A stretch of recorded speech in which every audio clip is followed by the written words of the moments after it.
Coming up on this week's show, the return of Turrican, kind of. An iconic Sega arcade closes in Japan. And we explore games that weren't with Frank Gaskin. Hello and welcome to the Retro Hour podcast, episode number 240, your weekly dose of retro gaming and technology news with me, Dan Wood. Me, Ravi Abbott. And me, Joe Fox. And a very warm welcome to our first show of September. You know, I was just thinking actually, normally around this time of year, we're all feeling a little bit worn out because we've just had a packed summer full of retro gaming events that we've normally been to all across Europe. And this year, obviously, with everything that's been going on, they were all cancelled. But actually, we did a little bit of a virtual gaming convention over the weekend, didn't we? Yeah, so we usually go to Retro Spillmessen, which is now known as Retro Messe in Norway. And it's a really cool event. We've hosted talks there with the Rare crew and all of those guys. Well, they did this weekend. Awesome kind of Retro Messe live. And the idea behind that was that they were raising funds for next year's event because they haven't been able to do an event this year. They haven't been able to get ticket sales, you know. So to ensure the kind of future of this event, and they've had loads of people on there. So they had John and Brenda Romero, they had Metal Jesus Rocks, Howard Scott Walshaw. Us guys, yeah. David in that ring. Yeah, David Brevik, Trip Hawkins, Ashens. So they've interviewed these guys all over the weekend, and those videos are going to be going up on their YouTube channel. But also, you can help donate by going to retrospillmessen.no/donate. And that will really help them next year, hopefully run an event, and hopefully we can get out to Norway again. Yeah, I do think it's really important that, you know, obviously there's been a lot of events and, you know, a lot of museums and everything all across the world that are really struggling at the moment. Because, I mean, it's not cheap to keep these things going. And obviously, if they can't sell tickets and people can't go, this is a really good way to ensure that these events are going to be around in the future. So I think it is important that people do support them. Yeah, and we had really good fun. I think they're going to start regularly doing these kind of talks with different guests and stuff virtually. So, you know, there may be a lot more content coming out for you guys. I did love it when we were in Norway, actually, the fact that I think we were walking back from a bar and it was still daylight. And that's a bit dangerous, actually, because it was about 1 o'clock in the morning. And I was, the night's only early. Yeah, it's 1 a.m. Time for bed. I remember that. Unfortunately, I didn't get to go to Norway last year, only because I went to Japan for my 30th birthday. And I remember Dan messaging me, and he was so drunk, and he was like, "It's 12:30 in the evening, and it's still light out, and I'm so drunk." I was riding a bicycle, completely smashed on the road at like 1 in the morning. So it sounded absolutely amazing. Yeah, so I love Norway anyway, and that event, I think, you know, one of the friendliest we've ever been to. What a great crowd that was there when we went. So, yeah, definitely support that. I'll put a link to the donate page and all the videos in our show notes at theretrohour.com. Now, you did mention that you were in Japan. I did. While we're out in Norway. A bit of sad news out of Japan, actually, this week. I don't know if you visited this place. An iconic Sega arcade is closing down for good. Yeah, so I did get the chance to go, which is absolutely amazing that I did go. So Ravi sent this one over to me this morning. So Sega Building 2 Arcade, which is in Akibara, has closed down for good. It actually closed down on the 30th of August, so the couple of days ago at the point of us recording this. Sega haven't said why they've closed down, but it is actually, from what I understand, the oldest standing arcade in Japan. It's been there for 50 years or something crazy like that. Wow. Yeah, there's 5 Sega buildings in so Akihabara. Yeah, so it's in Akibara, which is where me and my wife stayed, funny enough, which is like the retro game kind of like central of the world in Japan kind of thing. So what a coincidence. I know, funny that. So it's absolutely full of arcades, but it's got these 5 absolutely huge Sega arcades, but Sega Building 2 is like the big one and the one that's been there forever. But that they say, they haven't said why it's gone or why it's closed down, but speculation is apparently during the pandemic they tried to stay open and there was days where they had 0 customers apparently. So they had absolutely nobody going in because there was no tourism. And then obviously the Japanese government have encouraged people not to go to these kind of places as well because of COVID.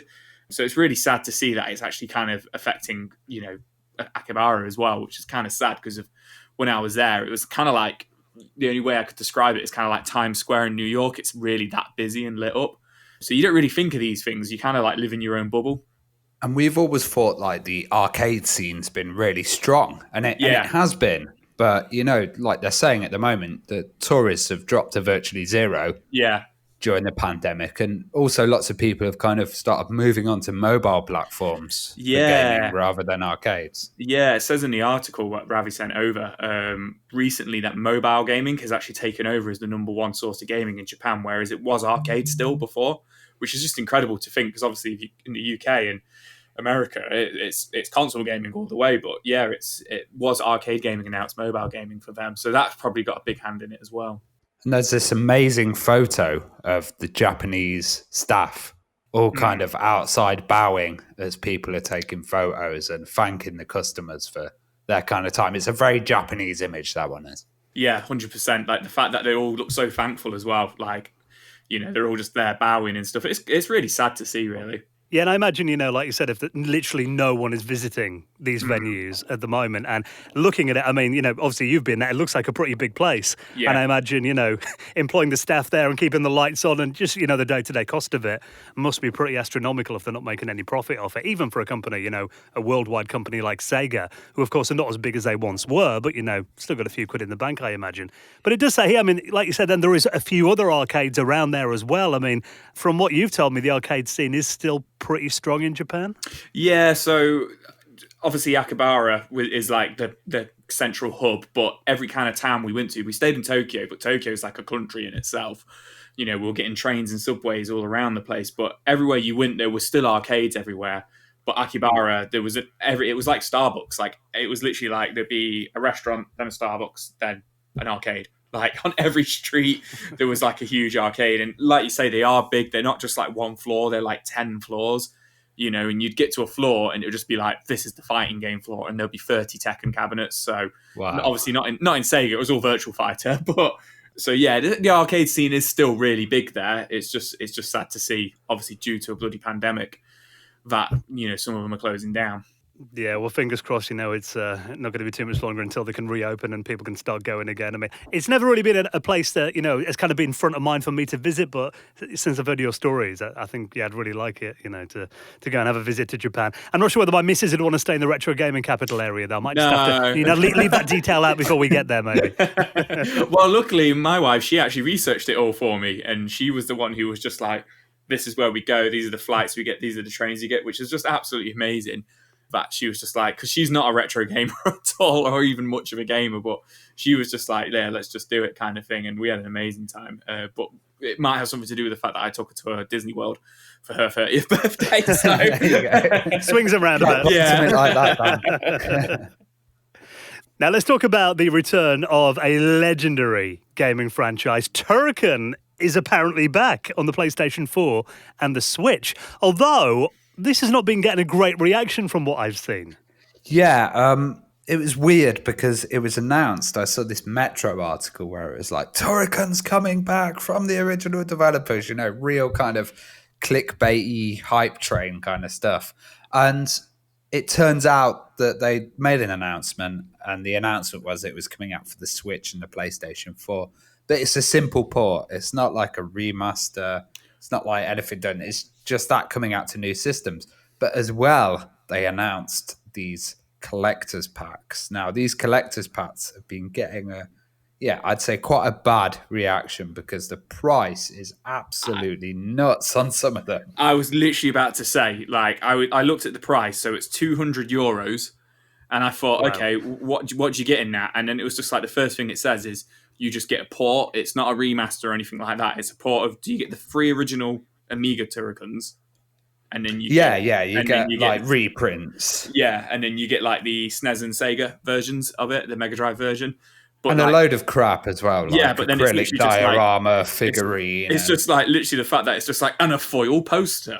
And like, a keychain. Yeah. It's a lot of money. Like, you would have thought you would want with that, like, when you get like these big box PC game like re-releases and you get like an acrylic see-through or glittery like cartridge or something for the Nintendo or something, for that kind of costume, like a statue or something. Yeah. Not a keychain and a foil poster. But it's strictly limited games who are doing this, who kind of do these limited runs. And you know what? Like, they put them out there, they're expensive, but the Switch Ultra Pack is already sold out. Oh, so, really? Yeah, it does show that. Not fair enough. It's expensive What for do we us, know? but people are buying it. Well, we're wrong because I was going to say that's proved us wrong because of each pack was limited to 2,500 units, wasn't it? And they've already sold out. Then.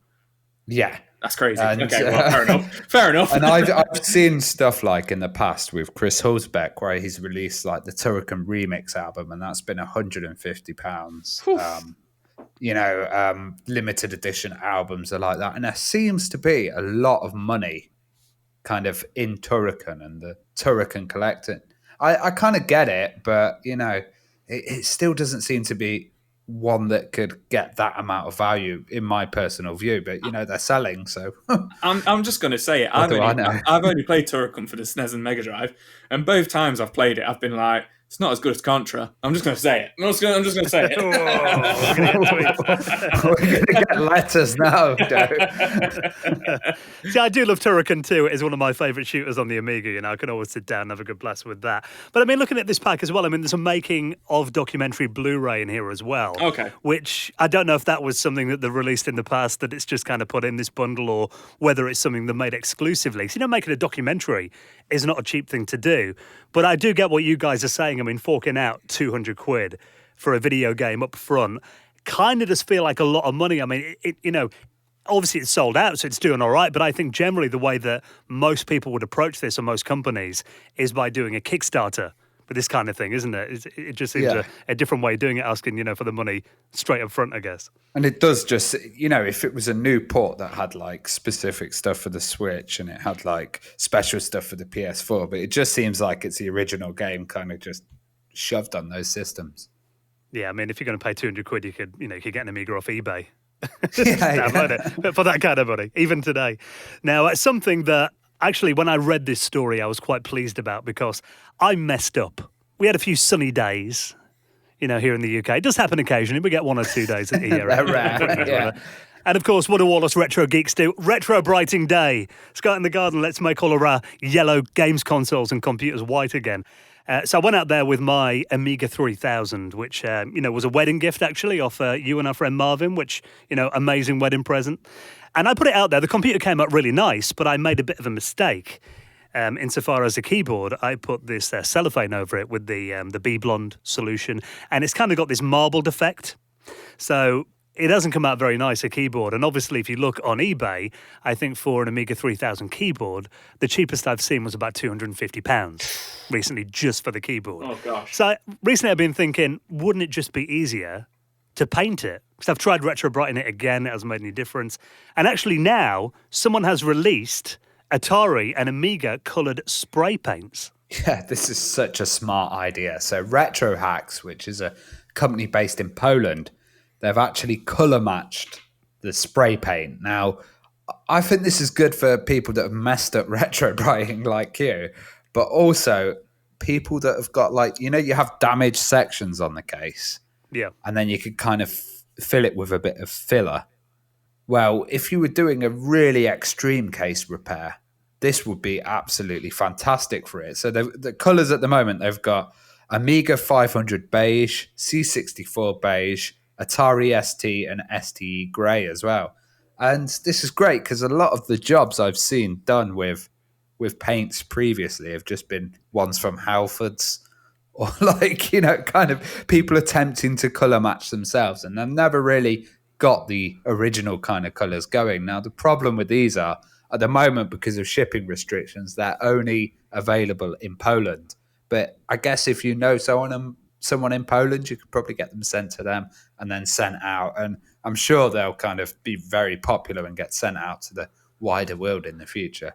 Do you think these are custom made, or are these just kind of things they've bought off the shelf and then, they put their own labels on them? Maybe but I think there might have been a bit of mixing, colour matching and stuff going in there. Or, they're going to be the most accurate to that colour compared to buying some bathroom paint or some, and you could use these on anything, I guess. You could do your bike, you could do your car in Amiga 500 beige, Dan. I know you're going to make your Amiga 500 Atari ST grey, aren't you, Ravi? I know you are. Oh, yeah, there you go.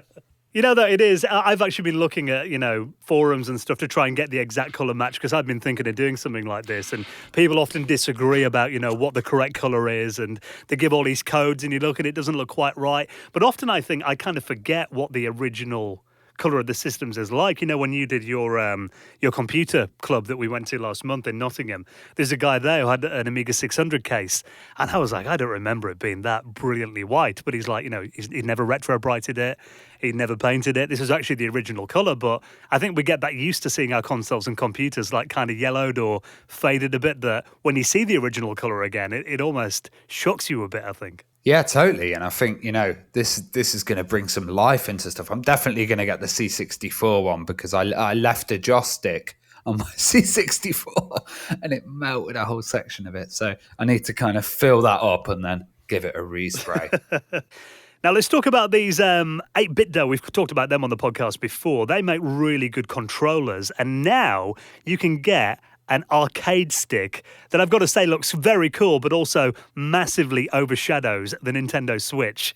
And it's kind of in that traditional NES style. Yeah, so 8-Bit Do are doing this new controller, which to me literally just looks like a really good NES Advantage. But like you say, it really does kind of dwarf the Switch because it's like twice as wide and twice as deep as the Switch. But it's an arcade fighting stick, isn't it? Essentially, with like all the turbo buttons and the micro switches and all that kind of stuff. But what's really interesting about this is usually when you see these kind of like A-class kind of like top tier fighting sticks, for Street Fighter 5 and Street Fighter 4 and stuff like that, they're always like $200, $300, as expensive as a console. What I think is really good about this is it's only $90 on pre-order. That's good. That's really good. And I was just looking here that they say it's Bluetooth, but if you're bothered about the latency, you can actually use a USB-C port. Oh, which really? is going to make it a lot faster. So, you won't have that latency over Bluetooth. That's awesome. Yeah, and I think the aesthetic of it as well, like it's got that classic kind of like Nintendo grey to it. With the big red buttons as well, and then the nice black joystick. And then what's quite cool about it is the kind of turbo buttons and stuff have kind of got the Super Nintendo colors, even though it's obviously not licensed by, it's not been made by Nintendo or anything like that. I think that's really cool that they've done it. But it's only out for pre-order at the moment. It's being shipped on October 20th, apparently. And there's another thing they mentioned in this article here on VentureBeat too, that if you are like, proper arcade stick connoisseur, you can actually swap out the universal buttons on here for like proper arcade parts, like Sanwa, like expensive premium parts as well, and also there's a bat style stick and a ball style stick that you can get for it too. So I mean, it really can be tailored to your preference of arcade stick and controls. That could probably work with the SNES Mini as well, or if you plugged it in via the USB. I was about to say it says it's for the Switch and PC, but I bet you can use it for a lot more, like if you have a play with it and stuff. But I think that's really interesting about how you said you can switch out the baton, and for the joystick you can have the ball or the baton. So I reckon, when we go to the expos and stuff, we might start seeing a few of these knocking about, people using them for the competitions, because that's really cool that you can customize it to your needs. Yeah, and I think for fighting games, I always prefer like a bat controller, just because they're a bit easier in the hand to do like fast movements on. You say that, Dan, but whenever we play Soul Calibur and you're drunk and you're tearing your house apart looking for your Dreamcast arcade stick because you're better on it, it never helps you, mate. Yeah, because you've been sitting there practicing for an hour while I'm playing it, that's why. That's my excuse and I'm sticking to it. Now, before we get into our chat this week, all about games that weren't with Frank Gaskin, this is going to be a really interesting chat. We'll talk more about that in a second. But speaking of physical media, Crash magazine is back now. For those outside the UK, Crash was a legendary Commodore 64 magazine back in the 80s. I mean, we've done entire episodes about Crash before. And this, of course, is Chris Wilkins. Now, he's actually been doing this on Patreon, and it's going to be released now as a quarterly magazine in A5 format. And apparently a lot of the original crew are involved in this as well. Yeah, they're doing it a really interesting way. So it's Retro Fusion Books, and it's got Roger Keane and Oliver Frey's permission and the blessing of future publishing as well. So they're actually going out and releasing it. Now, they're doing it in a really cool way. It's basically quarterly, and it's going to come out as a physical magazine, but a PDF as well, and you can get it printed outside the UK. But they're doing it through Patreon, which I think is such a good idea for like magazine subscription. So you just subscribe as you would with Patreon, back it at different levels. So it's $3 a month, which is incredibly cheap for the PDF, $6.60 for the printed magazine, and $8.40 for the non-UK printed one. It's 52 pages if you want to get the printed edition. A5 quarterly magazine, like you said then, I mean, converting the price, it works out about £4.25 plus VAT, which I mean, £4.25 for a magazine these days is, it's a lot cheaper than any that I buy in Asda or WH Smith. Yeah, it's really reasonable. And I kind of think they've probably kept the price down because it is A5. Yeah. But, that's still going to be loads of content with 52 pages. I must admit, I do prefer A4 magazines, but I kind of guess why they're doing it. Because I remember, trying to get that content, especially if you've got, how many pages did they say? So that's 52 pages. So if you're half that, that's going to be quite a thin A4 magazine, I imagine. And I guess with Patreon, they can find out the amount of people that are backing it, and they can kind of justify doing it. So who knows? Maybe in the future, if this is popular and it continues to get a kind of following, then they might be able to go A4 in the future. Maybe even A5, A2 would go huge. And I did say then 52 pages, but that, I imagine, is 52 pages of content. So you imagine buying, a magazine back in like the early 90s. 52 pages of adverts. Yeah, it might have seemed like it was 200 odd pages, but yeah, more than half of that was often advertising. But I do think it's great when you see magazines from your childhood coming back again. I know Chris does stuff with Zap, the annuals and stuff he brings out. I'd love to see official PlayStation magazine, the original one coming back out with some new demo discs or Super Play or Amiga format or Amiga Power, like special editions of them would be incredible, even if it was just one-offs, I think. Yeah, I love this kind of magazine culture, and a lot of people miss that style of writing as well, and style of reviews and the kind of cheekiness that comes with these mags. Yeah, so definitely worth a back on Patreon if you remember Crash Magazine. Of course, I'll link that up and everything else we talked about in our show notes at theretrohour.com. Now, in a moment, we are going to be talking about really interesting topic, actually, unreleased video games. Now, we're going to be joined by our guest this week, Frank Gaskin, who's just made a book. You may know his website, Games That Weren't. He started that back in 1999. So he's been studying this stuff for over 20 years now. And he's actually just released a book with Sam Dyer and the crew from Bitmap Books. It's called The Games That Weren't, and it's 80 games explored. I think this is actually the biggest book that Bitmap Books have released. It's over 640 pages worth of unreleased games with, some legends from the industry interviewed in here as well, and covering games from the 1970s right up to the modern day. And I think there is always something about, especially when you finally get your hands on a game that you read about as a kid, maybe in a magazine you saw a preview of it, or, even sometimes they would review unfinished games. And then you go into Electronics Boutique or your local game shop trying to get the release date, and then they'd always be like, it's coming next month. Eventually it wouldn't happen. And then when you finally do get to play games that you only kind of read about as a kid, it kind of feels like you've got a bit of a lost treasure on your hands, I think. There is something, a bit of a forbidden treasure about getting hold of an unreleased video game. Yeah, I always love covering those stories of kind of lost games and, found stuff.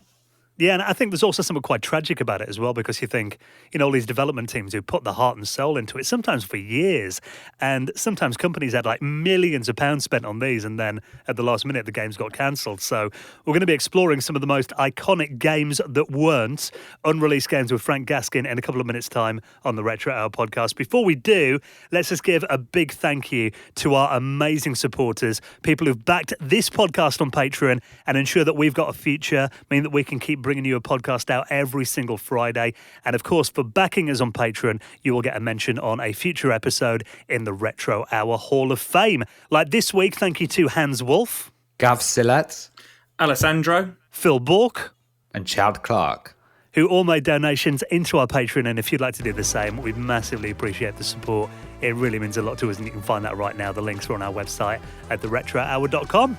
Right then, time to talk games that weren't with this week's special guest. Frank Gaskin is next on the Retro Hour podcast.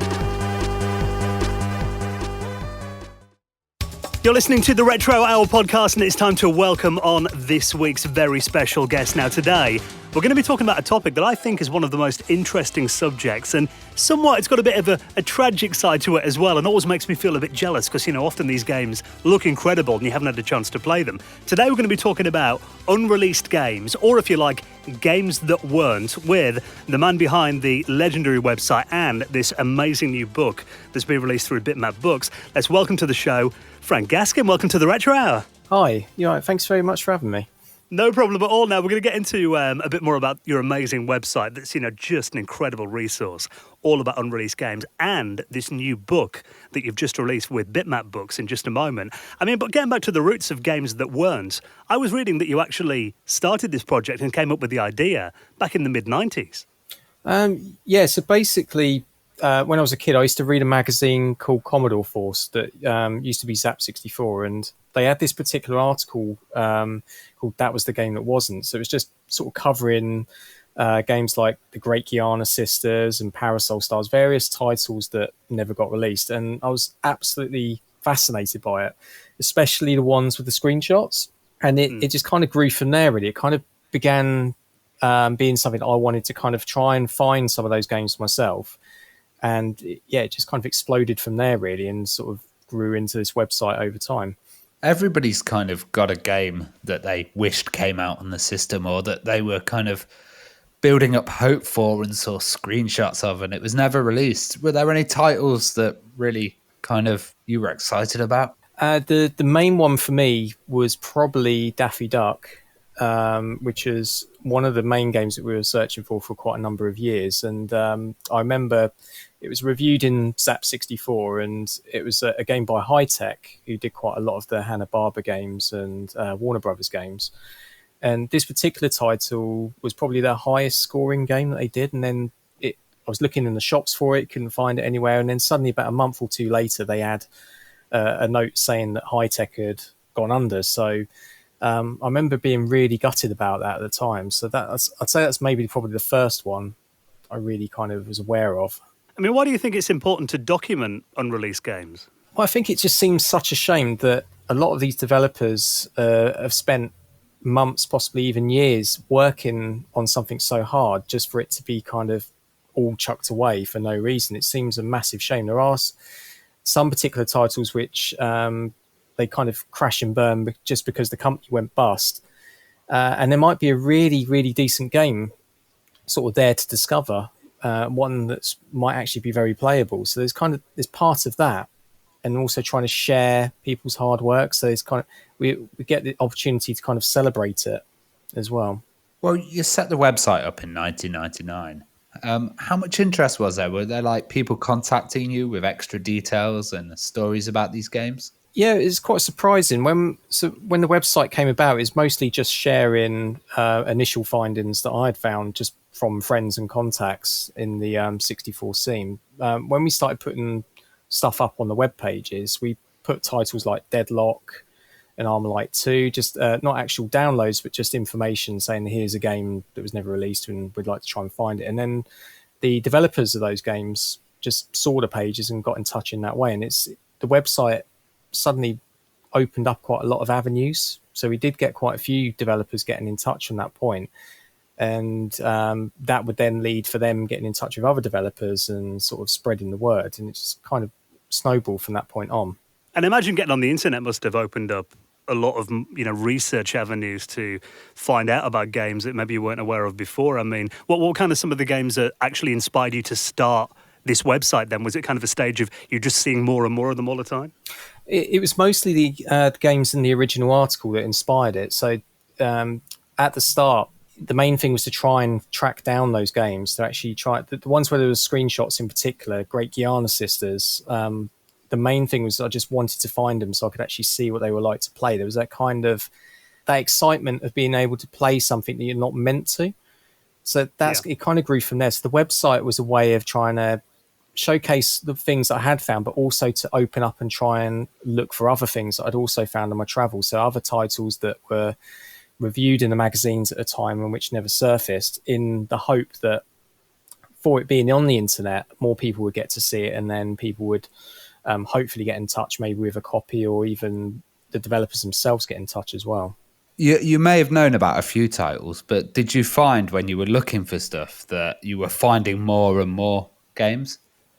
Yeah, definitely. So, several different avenues would sort of open up different games or new games I've never heard about. So first of all, when you had the developers getting in touch with you about a game that you had on the website, they often would come back and say that they also worked on these other titles as well.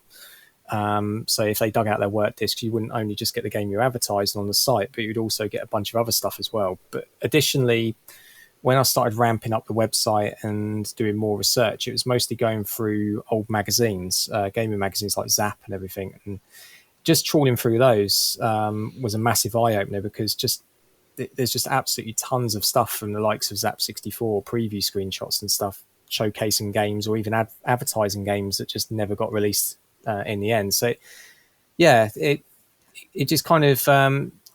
the more you do, the more you kind of uncover as you go along. So the more research or more magazines you go through, the more you find, and the more people you speak to, the more avenues it opens up. Because those developers that you're speaking to also know other people as well who worked on other unreleased games. So it kind of just keeps going from that point on, and you build up this kind of network of information. One example was we were chatting to a guy called Colin Porsche, who did Operation Wolf on the Commodore 64. And did a head over heels and stuff. And I just got talking to him because I was quite interested in those games because they're favourites growing up. And just by chance, he turned around and he said, "Oh yeah, I worked on a Rainbow Islands 2 game for Ocean that never got released." And I was thinking, hold on. Wow. And at the time, we were trying to find out about Parasol Stars, which got lost by Ocean. Apparently the discs were kind of lost in a burglary or something like that. And we found it was Colin that had done them. So just randomly, by looking somewhere else, would uncover this this long mystery that had been sort of running for about like 10 years or something ridiculous. Do you find as well that, when you're talking to people that worked on these games, are some of them a little bit reluctant to kind of relive those projects and experiences that, essentially they wasted probably a large part of their life on? Yeah, there is a bit of that, which is quite sad, really. You just get some people who got badly burned by the industry. So when they worked on a lot of projects which they didn't get paid for instance, and it was a particularly stressful time in their life. So understandably, it's not something they really want to kind of look back on at all. Even the fond memories, they just kind of want to park that in the past, and you kind of just have to respect that, really.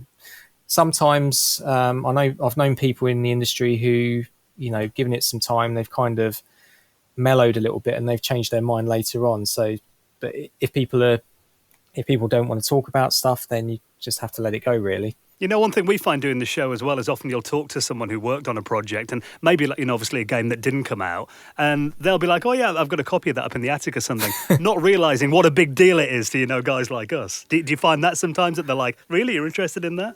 Yeah, definitely. They some people just don't understand why people would get so excited about something that was unreleased compared to something they had released. So that they think they've got something in their attic which is maybe only like 20% complete. It's just like a test demo or something like that, and you've got this person on the other end getting really excited about them digging out this disc, and you do get some pretty bemused sort of responses to that. But yeah, it's hard to explain to people why it's quite nice to try and get them to back up that stuff. It's sometimes is it hard to get people to actually talk emotionally about them, because games like Sex, Drugs and Rock and Roll pretty much took down Sensible and big companies, and there's a lot of kind of negative stuff associated with unreleased games, I guess. It does occasionally. It depends on the person, really. I mean, for Sex, Drugs and Rock and Roll, John Hare, he's had quite a few cancelled projects over the years, and quite surprisingly, he's really passionate about talking about those projects, even though, Sex, Drugs and Rock and Roll did essentially take down Sensible Software. But you will get other people that, it is a really painful time for them because of the financial loss that they had. There was one person who worked on a particular game who was just so upset about the whole ordeal that they went through. They lost money and almost lost their house, that they, that was it. They just didn't want to talk about it at all. It was too painful for them. And yeah, there are quite a few stories like that, unfortunately. And I guess if you're a big developer as well, you've probably got a bit of a thicker skin having done like hundreds of projects. Yeah, I suspect that's maybe why John is quite open about talking about these projects, and he's quite open about the failures and very honest about them as well, about what went wrong and what he would do differently, which is good to see. But yeah, as I say, it depends really on the person that you're speaking to and what exactly they've gone through. Well, obviously, Frank, you've been researching this stuff for over 2 decades now. I mean, have you spotted any kind of common themes or reasons that a game will not be released? Yeah, I'd say it. Just thinking back, so towards the end, because the main focus we had initially on the site was for the Commodore 64, and looking at most of the games that we started to cover at the beginning, the main reason was simply either the company going bust or the company deciding to pull out of the Commodore 64 market. So that was quite common towards the end. There was quite a lot of games around about the 1993 era that were simply dropped because the market had gone. So I think that's maybe the common theme. But as you sort of go into later years, it can just be that sometimes the project's a bit overambitious. They haven't kind of allocated enough resource or time or money. And I'd say that's the common theme. But it changes as the years go on, I'd say. So people could have kind of been aiming for a user base, and then whilst they were developing that game, that user base disappeared or diminished. Yeah, it was fairly common, especially towards the end of a machine's life, that you'd see that quite a bit. So any particular machine, if you look around about a time when it was struggling, and I mean, for example, like the Atari Jaguar, when it was really struggling, you can see like a whole list of titles just getting dropped, and that's because the platform was failing. So, and the companies either saw that themselves or Atari were dropping some of the games themselves because of they were in financial trouble and that kind of thing.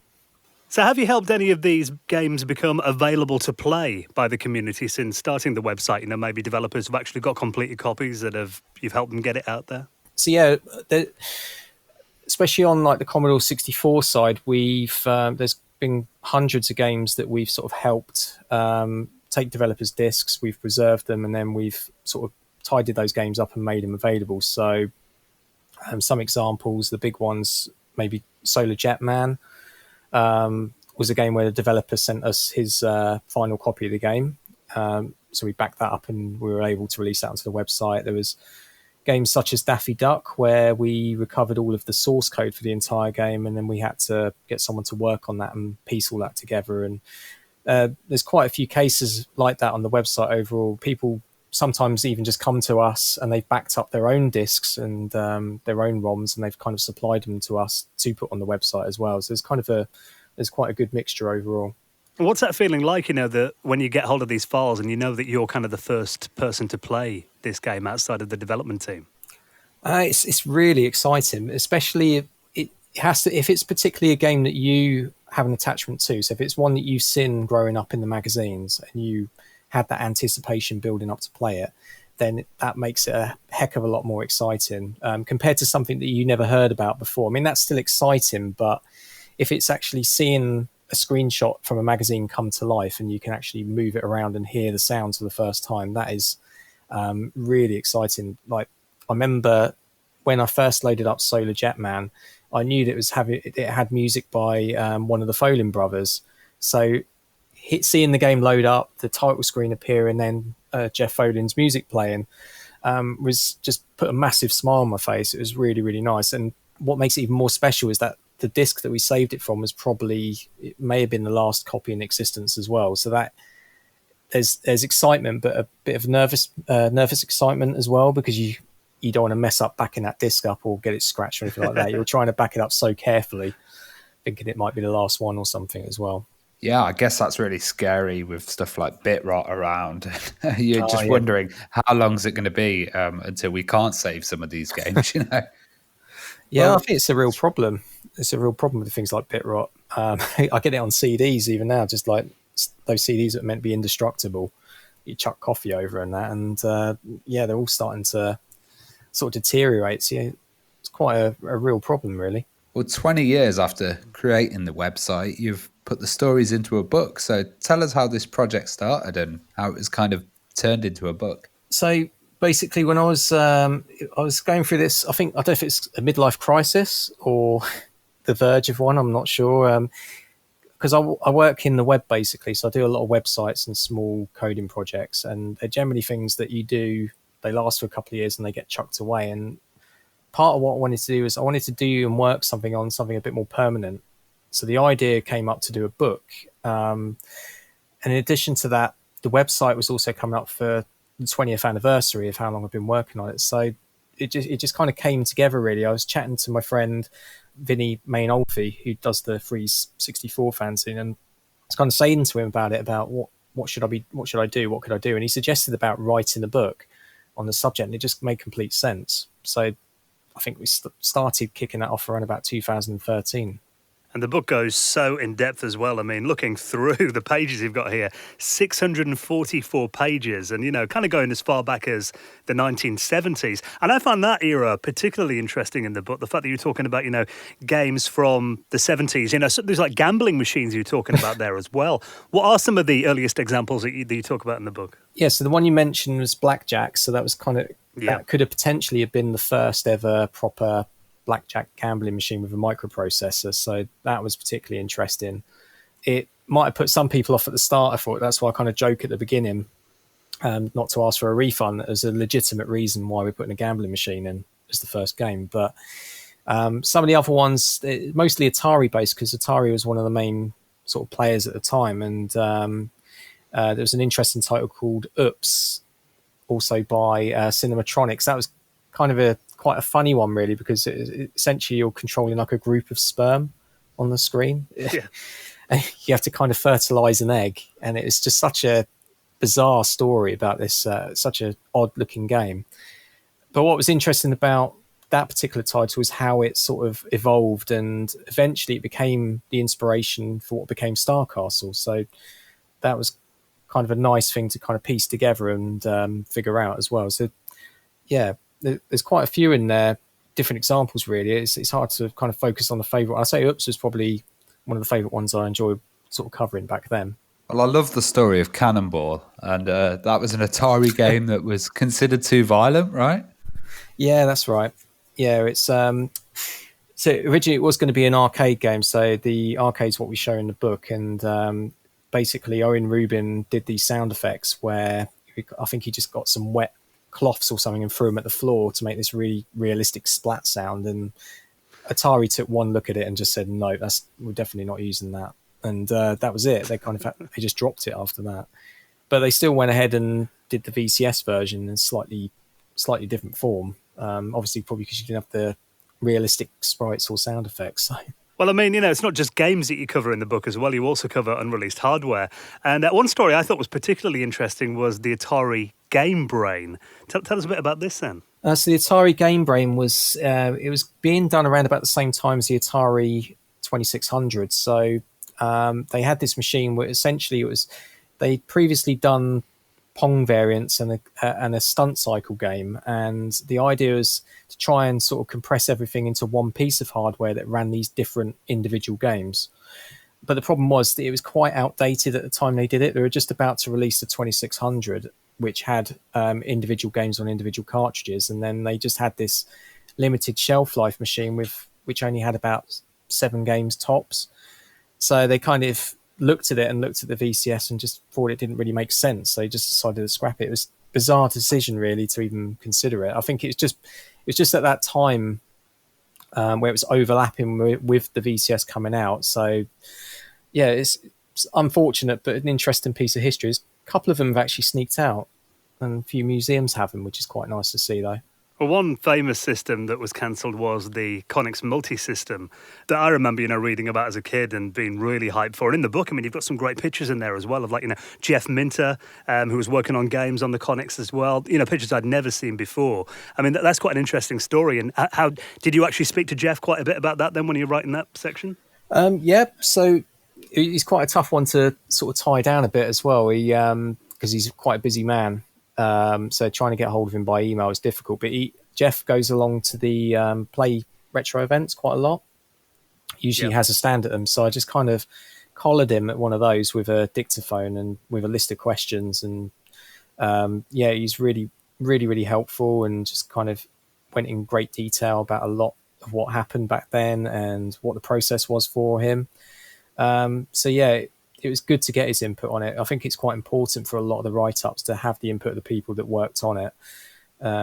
So yeah, Jeff was, he's really good to have a chat with, really. Well, there's some games that you covered that failed testing. I mean, was that kind of a common theme that, games wouldn't get past the testing phase? In the early days, it seemed like it. It's probably later on, it may have happened a little bit. So the ones where it failed testing is mostly in the 70s and sort of early 80s with the arcade games, because they had that testing process to see how popular a game would be in the public market. And often, if something did perform badly, they would drop it. I know we interviewed Eugene Jarvis, and he was talking about the fact that Defender tested really badly when they, put that in the arcades for people to try out. So it all seemed like, the fact that was a make or break thing for a lot of games. Like, we probably missed out on a lot of great games because of that limited audience that just didn't get it. Yeah, I think so. There's always a case like that. Some of the games, like mini golf, for instance, it's quite a nice little game for its time. It just, unfortunately, it might just be that you get the wrong people testing it at the time. So you might not get the right people seeing the game. So I think it is a real risk that you will have had games back then that were cancelled which didn't really deserve to be, and other games that of course were picked and put out there just because the right people were there at the right time. What were some of the most tragic stories you've heard when researching? I'd say one of the more tragic titles that didn't get released for me was probably Solar Jetman. So that was going to be for a conversion of the NES game on like a number of platforms such as the 64, Spectrum, and Amiga and ST. And the game was essentially complete on all of the platforms. But what happened essentially was that the game bombed quite badly in the US.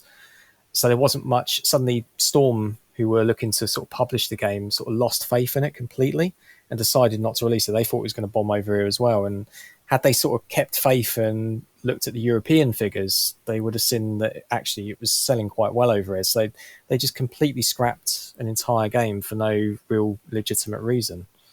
It could have sold. I think it could have sold pretty well. I mean, you mentioned before that you get, kind of prototypes of developers. I mean, is there any that you've got in your personal collection that are not available publicly and you have to keep to yourself? So Green Lantern at the moment is, so I helped back this up as part of the book. So there's screenshots in the book showing this prototype for the first time. And unfortunately, because of the license attached to it, we're actually unable to release it at the moment. We're hopefully going to sort of negotiate and see if we can put something out, because it's only it's quite a short prototype. There's nothing much to it. So I couldn't see it doing much harm, but you have to be really careful with these things. So that's the main thing I'm really sitting on. Most of the stuff that I thankfully get hold of, we do manage to get to put on the website straight away, just with a caveat that if anyone's not happy, then we'll take it down, that kind of thing.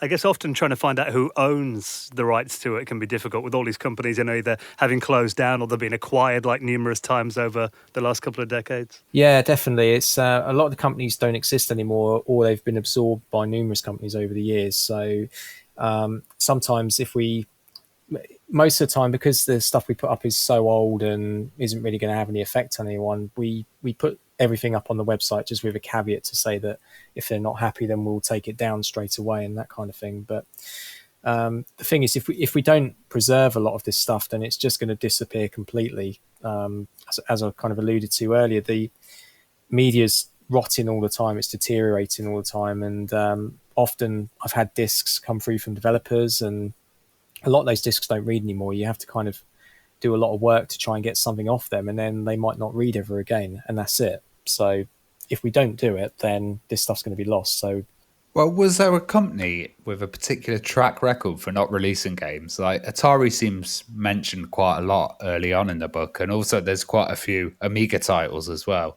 Yeah, so Atari had quite a lot of arcade machines that were cancelled. So that was one of the things I found as I was doing the book. I wasn't previously aware of it until I really started doing some digging. From my experience on the 64 side, when I was covering that, and from Ocean Software in particular seemed to have a lot of titles which got canned at various stages, especially towards the end, actually. So they worked on quite a few titles before they got taken over by Infogrames, and they seem to have a lot of titles in development hell.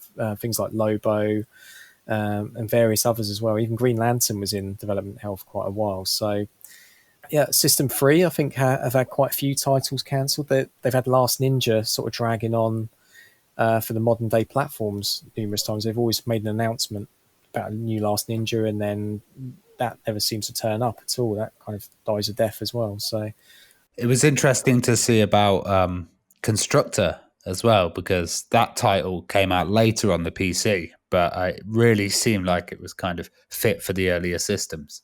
yeah, so it was that was originally started on the Amiga. So it was only about a month ago, I think, we found some screenshots in a magazine, sort of showing it off on the Amiga. So we just put them up on the website, and it looks like a very different game back then. But it seems like they cancelled it in the early 90s, and there was quite a large gap till they sort of took it on and restarted it. But I think System 3 have done that quite a bit over the years. I was going to say Putty Squad springs to mind. I mean, I remember, getting a demo of that, I think, on a magazine cover disc. And then, again, that's a success story, though, isn't it? A game that actually is now finally available to play thanks to the community who are interested in unreleased games. Yeah, I mean, that was huge for the Amiga community. That was their holy grail. And I remember they were trying for years to get hold of the developers to release a source code or do something with it. And I think it was just a piece of luck, really, that they were doing this new release of the game, I think on PSP Vita, I can't quite remember. And there was, it might have been PlayStation 4, I think. And yeah, PS4 it came out on. That was it. So it was back in about 2013. And I don't know why they decided to do it, but I think System 3 said they had the source code and they were going to release it to the community for free, which is quite an unprecedented thing. It was massive. It really got the Amiga community excited, and there was a bit of trouble. They almost backtracked at first because I think they had trouble getting the data off the discs, and there was a bit of uproar. And thankfully, someone come along and offered to do all the work of backing it up and preserving it and making it available. And then we had this wonderful Christmas where it was released, and I think that must have done them some really good PR, really. Well, that was our friend Galahad, was famously, he was actually a pirate back in the day on the Amiga, and he was the guy that obviously helped System 3 release that. I mean, I guess, often the piracy scene does kind of help preserve this stuff, I imagine. Yeah, definitely. If it wasn't for the pirate scene and just for people backing up ROMs to play on their emulators, so many of us, when we started out with the emulators, we were backing up our own collections just so we could play stuff on our PC. If it wasn't for people like us doing this kind of thing, then you wouldn't be able to play a lot of this stuff now. A lot of it would be lost, and a lot of companies, I think, are reliant on that as well, because they do a lot of the retrospective game packs on modern day consoles, and I'm sure that some of the stuff that they release is thanks to some of the work that people have done. So there were a few arcade titles like Snow Bros and Liquid Kids for the Amiga that were going to get released, but didn't end up getting released in the end. What happened there? So I think what happened for one of those games, at least, Ocean France, they spent all the time doing the conversion work, and Ocean hadn't actually got the license to release it. So it seems like a complete waste of time, really, because I would have thought they'd try and get the license first before you try and attempt to do a conversion. But thankfully, the developers have kept hold of all their discs, and the Amiga community managed to convince them to release it. I think Snow Brothers, though, unfortunately, there's a Atari ST version out there, which would be really good to try and recover. That still hasn't been found just yet, but yeah, I think the Amiga's been quite blessed, really, with some really cool conversions that have been found, and Ocean France seems to be fantastic at doing them as well. Yeah, talking about licensing games, I mean, I was really interested to read some of the stories in the book about, times when a license has been pulled, mid-development. Like there was a Terminator game on the NES that you talk about in the book. Yeah, so the Terminator was essentially being done by Sunsoft, and it looked like they had the license, they all going and everything was good, but then suddenly it got revoked by them, and then essentially they had it turned into Journey to Silius, or released it as Rough World in Japan. So basically, I think what had happened was that the game didn't follow the film plot correctly due to cultural differences between Sunsoft Japan and the US. So they'd went ahead and done what they thought was going to be a decent Terminator game, and the film company wasn't happy at all. So that was it. But thankfully, they kind of just reworked it and come out with Journey to Silius, which wasn't too bad. It's quite a nice game, actually. Are there any examples you can think of projects that were just too ambitious for the time or the technology that they were trying to get it made on? I'd say Sonic Xtreme is probably quite a good example because they were trying to test different engines out. So they were working on hardware that had quite a few bottlenecks. So they were trying to use different engines. They wanted to use the engine from Nights into Dreams as well, and they weren't allowed to use it in the end, which was a shame actually because I think it would have worked really well in that. Some other examples, there was a game called Black Hawk that we cover. So this was like a kind of almost, it was utilising the Fractal engine that LucasArts did, like on Rescue on Fractalus. They were reusing that engine to do sort of skyscrapers. So you fly around in a helicopter, and it's kind of a nice idea. But on the C64, because the processor chugs along a little bit compared to like the Z80, it couldn't quite do it at a decent speed. The frame rate was too choppy, and I mean that's kind of a common reason as well, as if the hardware, if it's trying to do a 3D game on old hardware, then often they would scrap it because the processors just cannot do the calculations fast enough. I'd say that's something that's fairly common. It's cropped up quite a bit over the years. And you've got a section on, I mean, something that's been very on trend over the last year or so. I mean, Bandersnatch, you know, the games that were far too ambitious for the hardware they were designed on, actually needed extra hardware. I know you cover those, the Imagine games in there too. Yeah, the Bandersnatch title was a really interesting story overall. Mainly that I think the game would have been possible. It's just I think they just obviously overspent and just wasted all that money and went bankrupt before they could get anything out. I don't know. I think the price point for the game was far too high because the price of paying for the hardware, they were trying to sell it for something like £40 with all this stuff bundled in the box, which many people back then probably wouldn't have paid. So I think there was the other company, Microgen. They tried to do something very similar, like the Mega Games as well, and they did Shadow of the Unicorn with like a RAM expansion pack, and I think that ended up, the cost of producing all that would eventually sort of take them down as well. So it's like a lot of these companies back then had a lot of ambition, but the price of the RAM and the hardware upgrades was too much back then. So maybe that probably caused a lot of problems, because I think it became easier perhaps maybe when the SNES came out. They started to do a lot of custom chips, didn't they? So what's the most controversial game that's been banned then for reasons of kind of being too extreme or too rude or violent?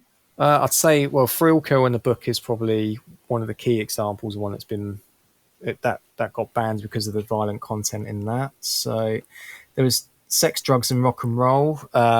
Essentially, when the publisher was taken over, it was like a Christian Belt publisher that took over, so they had no interest at all at publishing the game. They thought it was far too risque. So very early on during the 70s, so one of the games I mentioned called Oops, I think that that kind of got changed because of the controversy on it. So that game, because it had sperm on the screen, so a game in the 1970s with sperm floating around on the screen would probably get banned straight away. And I remember there was part of the story tells where these secretaries walk in and they see the game running on the screen, and they sort of run out screaming, exclaiming that there's sperm on the TV screen. So when they saw that happen, they decided maybe this is not a very good subject for an arcade, because arcade's going to be full of kids. So a game with sperm, maybe we'll change that. So they changed it to spaceships or something like that.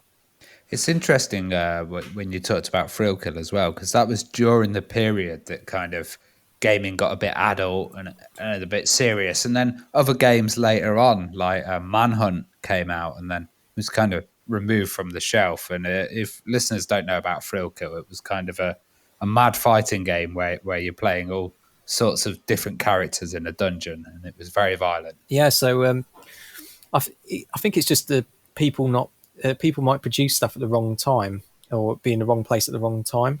So it might just been the timing really. So Thrillkill maybe been done a couple of years later. There might have been something controversial already. It might also be to do with the publisher as well, if the publisher's willing to take a risk or not. So I think that was the issue with Thrillkill, is that the publisher got cold feet. If it was with another publisher willing to take a risk, one of those publishers that know that the bad publicity would be good publicity, essentially to sell it more, that kind of thing, then they would have probably been fine. So I think it's just a case of being with the wrong publisher or the wrong person at the wrong time.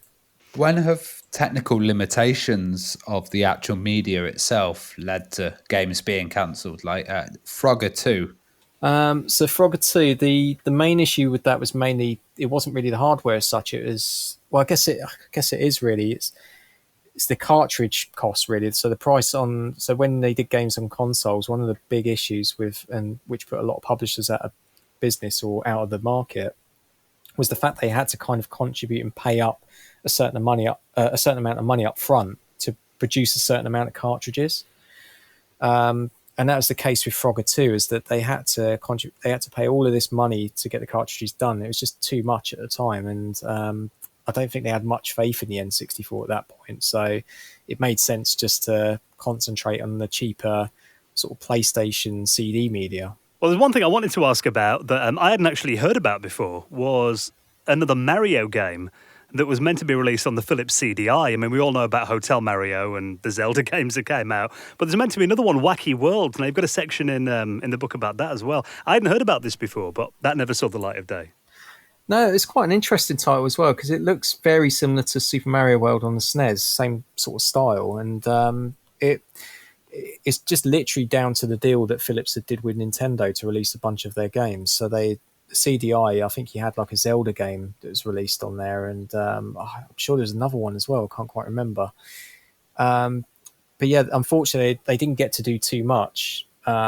Basically, the personnel changed in the background, and most of the people who were working on it decided to leave and work for different companies. So that was the only real reason that it kind of ultimately got cancelled. It had everyone had stayed around, I think the game could have actually been released. So there could have been a proper Super Mario World game on the CDI, which is just bizarre. Yeah, and it might have shifted a few more units as well than the other games they put out on there. Yeah, maybe probably not a good showcase of the machine in terms of the hardware, but I mean, it would have been a really interesting curiosity. I know a lot of people were quite interested in the Zelda game that came out on it. Well, I guess some of the screenshots aren't amazing that you get. How do you actually get them cleaned up and put in the book and really have a nice way of representing that game? So screenshots are really difficult. So say for the double page spreads, you want to try and get a really nice visual image which looks quite nice and clean. There's space to put the text and everything like that. When taking the screenshots, when they're scaled up, they need to be kind of rescaled using, I think, the linear mode, just so you don't get distortion on the pixels. You essentially just get the pixels sort of stretched. You know, when you get the anti-aliasing, when you just do standard stretch and you expand it, that's kind of what you want to avoid. So you have to kind of do that with the images. But when I was taking screenshots for the book, I was just trying to take as many as I possibly could, and then kind of left that to Sam really to kind of pick some of the best ones to include, because he's more of the designer sort of graphic artist and has the eye for the page layout. So you'd literally just take hundreds and hundreds of screenshots for every game and just hope that one of them was going to be good enough. Thankfully, I think there was only a few games where, I think it was like from the PlayStation, I was trying to capture the games from an emulator and the quality wasn't quite there. So Sam had a contact who was able to he was like an expert at taking screenshots from all these different emulators, and very kindly, I think he did the Thrill Kill screenshot and did some proper high-res ones. And you've also got artist impressions of some games, like, Bandersnatch, for example. That was kind of like a fun element to the book originally. So the plan, one of the things that I knew is that we had a number of titles covered in the book, which we didn't have anything to show at all. So there was no design document, sketches, or anything like that. So I had the idea of maybe getting an artist to come in and either do sort of like a sketch, like a pencil sketch showing how the game may have looked, or to recreate a screenshot using the limitations of the platform at the time. So that's eventually the direction we went, and Trevor Story did an absolutely fantastic job of doing a lot of those screenshots. And then we had Craig Stevenson do the Last Ninja one for the Spectrum, and it was just like a fun addition for the book, so you have something to actually see and imagine how it could have looked. And that was all based on sort of the developer recollections. So all the recollections we pulled together, we gave them to the artists, and they would then go off and come up with what they felt was a visual interpretation of it. But the additional bonus that we had is that quite a few of the screens, so just thinking of an example, Death Watch on the Jaguar, we had a lot of grainy sort of video footage screens that were quite poor quality. So Trevor took these and kind of managed to recreate those. Bandersnatch, actually, the one you mentioned, was another key example. Trevor took some of the screens from the commercial breaks video where the screenshot of the game running on a TV at a slight angle, very blurry and low quality. He took that and did that repixel interpretation. So what you get is this really crisp image on the page that just pops out. And Sam had the idea of trying to do that for a number of the games, and I think it's made a massive difference to the quality. Well, when you've been writing the book and the website as well, I mean, are there any kind of points in history where you see there's a lot of cancelled games? Like, for example, I imagine the video game crash in the 80s was probably a time when a lot of projects got cancelled. And then in the 90s, when everything kind of went 3D and the PlayStation was out, was there any kind of common eras that you spotted? Yeah, so like you say, the crash of 1983 was quite a common reason for a lot of titles. So I think there's a couple in there in the book that were cancelled for that exact reason. So Dark Tower and the collapse of the Vectrex was all down to that, unfortunately, which is a massive shame. So during the 90s, yeah, you're completely right. Often we had so many platforms sort of coming and going during that era that would be a fairly common reason for seeing a lot of stuff canned, literally because the market had disappeared at that point. But it really does vary. There's so many different reasons for cancellations. It could just be down to if the company's doing proper management of their money and not being overly ambitious with what they're trying to produce, and if they're producing good quality games on a regular basis, that kind of thing. Other reasons I've seen as well is just people losing interest in the development. They kind of haven't got their heart set in it. They might be given a project which they're not particularly passionate about. So, for instance, they might be given a conversion of a game which they didn't really want to do in the first place. Maybe they wanted to convert another game. So their heart's not really set in it, and they struggle to produce it and kind of get bored, and they either leave the company, or if they do finish it, you end up getting something which is really poorly reviewed. What's the process been like writing a book compared to doing the website then? I mean, was it, when you started this journey, has it been, like a much bigger process than you thought, or how have you found writing it into a book form? It's been really interesting because originally when I started out, I was imagining sort of like just a small pocket book, really, just with a couple of titles covered in brief, like maybe a page on each game or something like that, really simple. And as I started writing it, it just grew from. I just kept getting loads of information from developers, and there was quite detailed stories that had the potential to tell. So I decided just to go for it and try and tell as full a story as I can, get the developer input from as many different people as I can to try and tell the story. And basically what happened was that the write-ups I was doing was starting to grow quite a lot, so they're becoming several pages long. But I didn't really worry too much about it. I just kept on going. But the problem with doing that, and by keeping up that amount of research and trying to talk to different people, making sure you do that for every single game, it takes a very long time. So for at the beginning, most of my time was spent just emailing people questions or doing Skype interviews and that kind of thing, and just trying to capture as much information as I can so I could then do the write-ups. And that took quite a few years to get all that information together in the first place, and then you're trying to put it together. And I completely underestimated how long something like this would take. So there was times where I thought, am I ever actually going to finish this book? Am I ever going to get to the end? And yeah, it's so strange, like being here now and seeing it released, because it honestly didn't feel like I was going to get to that point. Well, one thing that I noticed was, there was a lot of kind of 2D titles, and it started to go into that 3D period with stuff like the PlayStation. Was that a big catalyst for not releasing a lot of these titles? Yeah, I think so. Again, Death Watch, that was a platformer game on the Atari Jaguar. So this was during an era where everyone was trying to push for 3D, and Death Watch was just a 2D platformer. The main pull with that was that all the artwork was painted and scanned in. It had a lot of color. It looked really, really good. But there was pressure because of the PlayStation, because of how impressive that was when it came out.